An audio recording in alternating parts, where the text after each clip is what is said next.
Well, I tell you, as soon as I saw this at Rooster Teeth, I thought of Eric Kincaid from Questlord.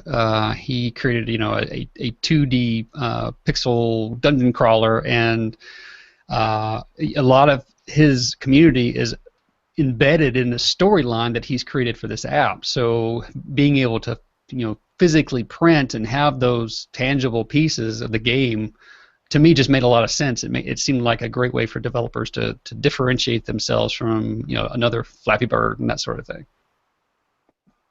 Yeah, I think the nature we've had an amazing amount of requests from major gaming studios to come in and talk to them about using our system to develop to take their 3D digital products and put them on a 2D world.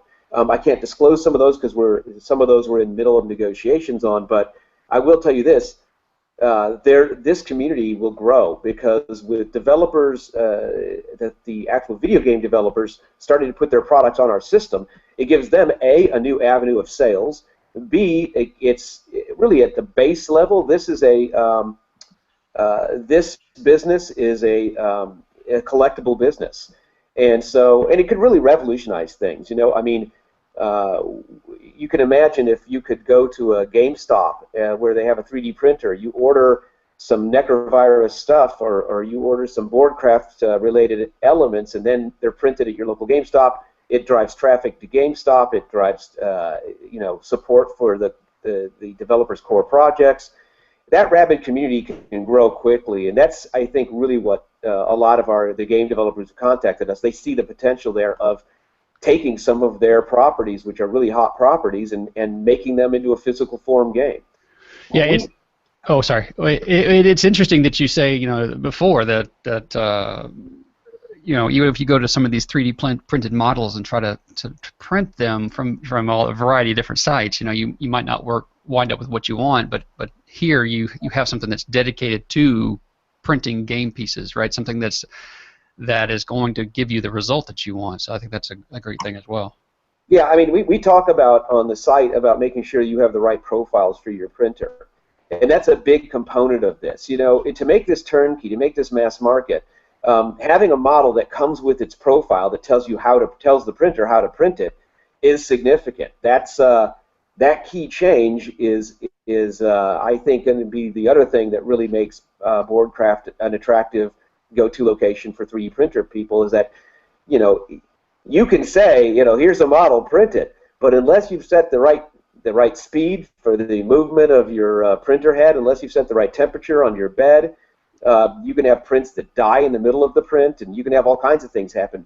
That's what's great about us. We're testing on a bunch of different printers, and we know each printer has its little peculiarities when it comes to print, and that will be lessened in the future to some degree. But even I think most people can tell you stories of their traditional inkjet printers failing on a print for some reason, for some bizarre reason. So you can imagine the problem when you start getting into 3D world and 3D printed elements. Well, I know that board game enthusiasts are, I don't even know if that's the right term, but they're avid. I mean, they will play, they'll think about it, they'll get together and spend time, and it just seems like a great, very tightly focused community, market to get into, and then stack on top of that the fact that not everybody's going to have a 3D printer, but for the people in the community who maybe want to, I don't know, I always see like the business opportunities, and I think, well, if I have a 3D printer, then I can print these designs and I can offer them for sale on third-party sites, and then you turn it into sort of a side business almost, an afternoon and weekends kind of business if I wanted to. Yeah, we're gonna lose Charles to Etsy over this. I can see it all. Yeah, Necrocraft Etsy. Yeah, that's me. I could totally see that, because now you're just in the business of like you said before. You've got you get your plastic, you get your design, you print it, and then you sell it to somebody. It's a pretty straightforward business. Well, if you look at the business model as it is today, you have guys who play War Machine, they're paying $180 for a single model, or guys that are playing Dungeons and Dragons paying, hundreds to thousands of dollars to be able to enhance their environment. And all of those tabletop gaming has been historically a miniatures-based gaming. you have a big, gigantic mat of flat paper that you draw on, and you put miniatures on them. We're really introducing the next generation of that. But the second thing that's probably key importance is what I see is a travesty in the 3D printed market. I see a lot of people going out there and spending a lot of money to get stuff 3D printed that doesn't cost that much. If you take a look at our cathedral, for instance, in our game, which is, I think it's like 7.5 inches tall and 6 inches long and 4 inches wide, that cathedral costs $3.60 in material to print. And it's highway robbery when you think about what people are charging now in the 3D printer space to print models. And what I want to try to encourage is a shift in what we have to pay to actually do this stuff, because I think as an avid tabletop gamer, I want to show people that you can actually build a pretty compelling world, and it's not that expensive. And I think that's a key component of Boardcraft, and a key reason we kickstarted was to try to build out that community of people that believe in that same vision, that I shouldn't have to pay $180 for a giant robot. Why does it cost that much? I mean, and many times that's just to get the robot. Now you got to put it together and paint it. I think. Oh, sorry. So I could also see this being appealing to universities and high schools and things like that, where they want to be able to, either as part of an industrial design class or as part of some sort of game development class, where they want to be able to come up with a concept and then be able to actually have physical things that the students can hold in their hands when they're done.